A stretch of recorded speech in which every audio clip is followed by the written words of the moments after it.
بسم اللہ الرحمن الرحیم۔ گمنام ہیروز کے معزز ناظرین، السلام علیکم۔ آئیے چلتے ہیں کہانی کی طرف۔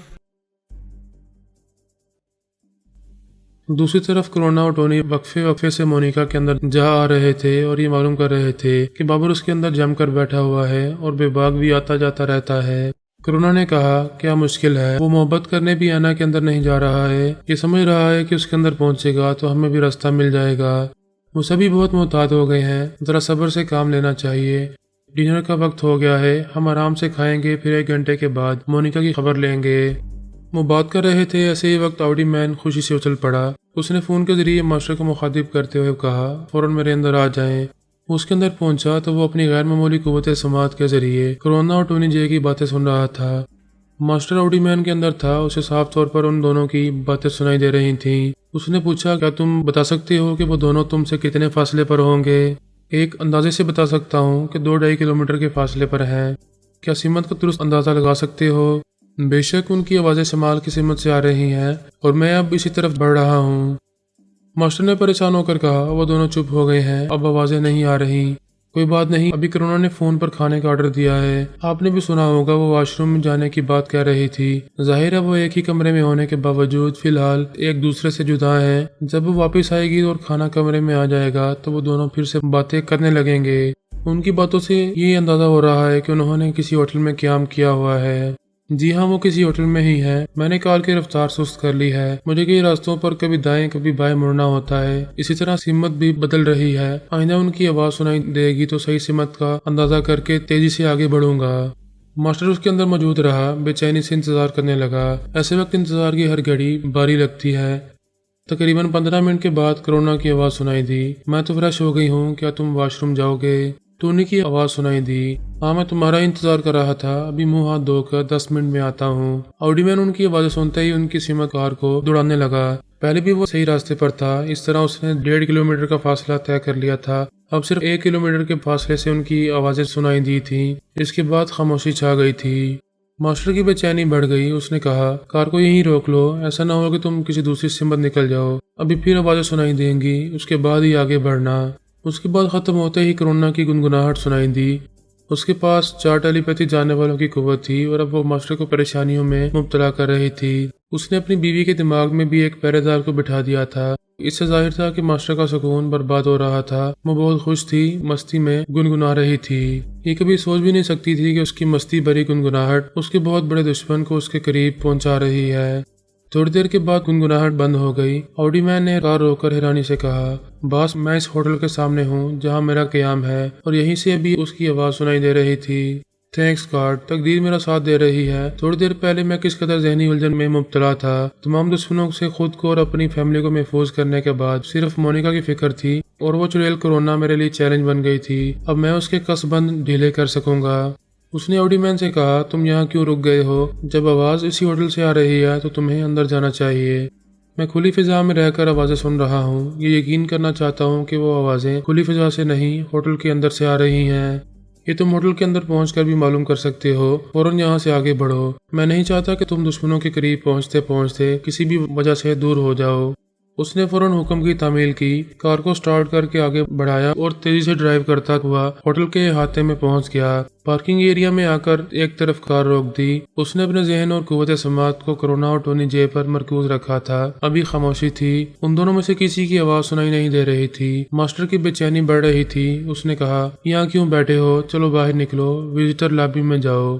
اس نے حکم کی تعمیل کی۔ وزٹر لابی میں آیا تو کرونا کی آواز سنائی دی، وہ کہہ رہی تھی کہ میں کھانے کے ساتھ 7 اپ لینا چاہتی ہوں، تم کیا لوگے؟ ٹونی نے کہا میں بھی 7 اپ ہی پیوں گا۔ پھر اس نے ویٹر سے کہا 7 اپ کی 1 لیٹر کی بوتل لے آؤ۔ پھر خاموشی چھا گئی۔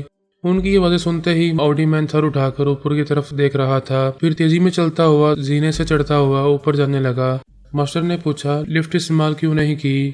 ہو سکتا ہے میں لفٹ کے ذریعے بہت اوپر والے فلور پر پہنچ جاؤں، ایک فلور اوپر چڑھوں گا تو درست اندازہ ہو سکے گا کہ وہ کس فلور پر ہیں۔